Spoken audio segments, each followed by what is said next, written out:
Assalamualaikum warahmatullahi wabarakatuh. Kali ini kami akan menjelaskan materi mengenai ADME suatu obat dan variabilitas farmakokinetik obat. Sebelumnya, perkenalkan terlebih dahulu anggota kelompok kami, yaitu Wina Melinda, Fitria, dan Gali Dimas Saputra. Saat obat masuk ke dalam tubuh, saat inilah yang dinamakan nasib obat di dalam tubuh.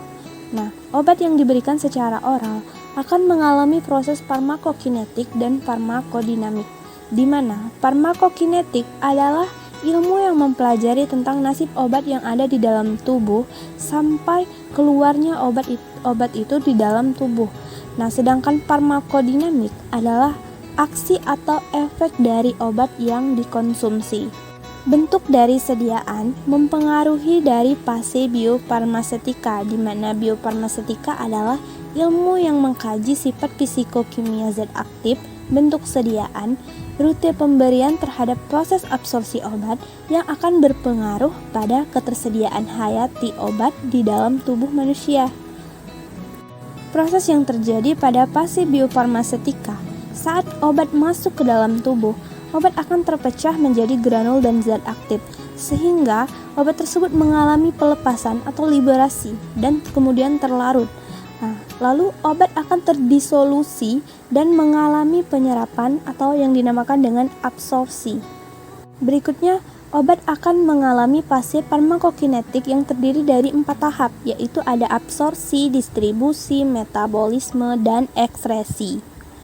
Pada tahap absorpsi ini, proses masuknya obat itu masuk ke dalam aliran darah. Nah, pemberian obat yang secara oral ini diberikan melalui mulut dan ditelan. Nah, obat yang dikonsumsi secara oral ini sebagian besar diabsorpsi di usus halus. Contoh obatnya yaitu seperti asetosal. Namun, beberapa obat yang diabsorpsinya lebih cepat di lambung juga ada. Itu seperti obat aspirin. Faktor yang mempengaruhinya itu ada 3, yaitu ada ukuran partikel, pengaruh larut obat, dan faktor fisika dan kimia obat. Di tahap distribusi, ini adalah proses masuknya obat ke pembuluh darah hingga disalurkan oleh darah obat tersebut ke berbagai jaringan yang ada di dalam tubuh. Nah, obat yang telah larut tadi akan disalurkan ke peredaran darah, lalu obat tersebut masuklah ke aliran darah dan didistribusi lagi ke organ-organ lainnya. Faktor yang mempengaruhi distribusi obat itu ada aliran darah, permeabilitas kapiler, dan ikatan protein. Faktor aliran darah yaitu organ dengan aliran darah terbesar berada pada jantung, hepat, dan ginjal. Nah, hal ini menyebabkan distribusi obat pada organ lain yaitu seperti kulit, lemak, dan otot menjadi sangat lambat. Kemudian pada permeabilitas kapiler, distribusi obat tergantung pada distribusi kapiler dan struktur obat. Kemudian ikatan protein, itu obat yang berkontak dengan protein dan membentuk ikatan-ikatan membuat obat menjadi tidak aktif dan dapat tidak bekerja. Selanjutnya akan dijelaskan oleh Gali Dimas Saputra. Metabolisme yaitu proses tubuh mengubah obat menjadi lebih larut dalam air agar mudah dibuang dan dikeluarkan dari tubuh. Tujuannya yaitu mengubah obat yang larut dalam lemak menjadi larut dalam air. Umumnya terjadi di dalam hati. Namun ada beberapa tempat metabolisme lain, yaitu dinding usus, ginjal, paru-paru, darah, otak, dan kulit. Faktor-faktor yang mempengaruhi metabolisme yaitu yang pertama misal penyakit hipersirosis. Yang kedua yaitu perbedaan usia bayi dan orang dewasa akan menyebabkan metabolismenya berbeda.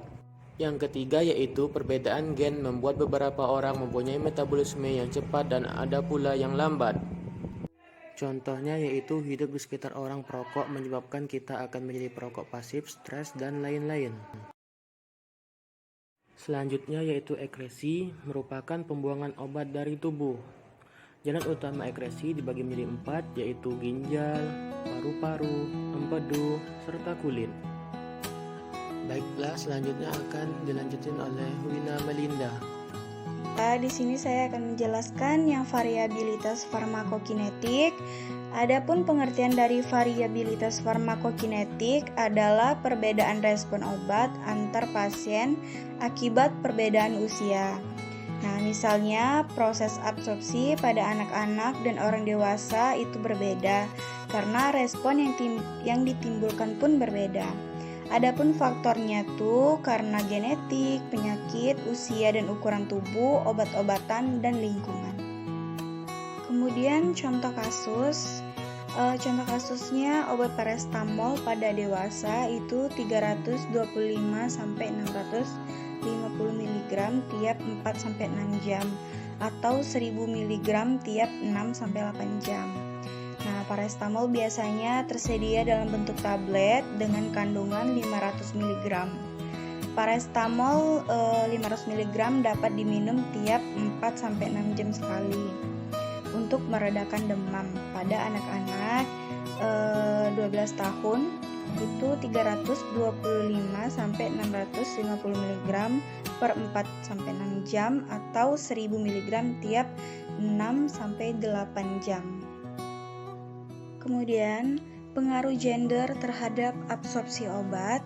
Lama transit obat dalam saluran glomerulus berbeda signifikan antara pria dan wanita, di mana pada pria lebih pendek dan pada wanita itu lebih lama. Lama transit makanan berserat biasanya lebih singkat, tapi justru efisien pada pasien wanita. Kemudian pada pengaruh gender terhadap distribusi obat, perbedaan komposisi tubuh antara pria dan wanita menyebabkan perbedaan obat di dalam tubuh, sehingga kadar obat di dalam tubuh itu berbeda. Seperti diketahui, persen lemak dalam tubuh wanita lebih besar dibandingkan pada pria. Kemudian pengaruh gender terhadap metabolisme obat itu terdapat menjadi 6 bagian, yaitu enzim CYP3A, enzim CYPO26, enzim CYP1A2, enzim CYP2C19, enzim CYP2E1, dan enzim UGT. Nah, pengaruh gender terhadap ekskresi obat itu pengaruh gender terhadap ekskresi obat kecepatan filtrasi glomerasi 6 fr. Nah, pada wanita itu lebih rendah 10-15% dari pria terhadap berat badan. Kemudian pengaruh kehamilan terhadap distribusi obat. Volume plasma dan volume cairan ekstraseluler pada ibu hamil itu bertambah 50% sebelum trimester akhir. Nah, hal ini tuh mengurangi kadar obat dengan distribusi yang kecil.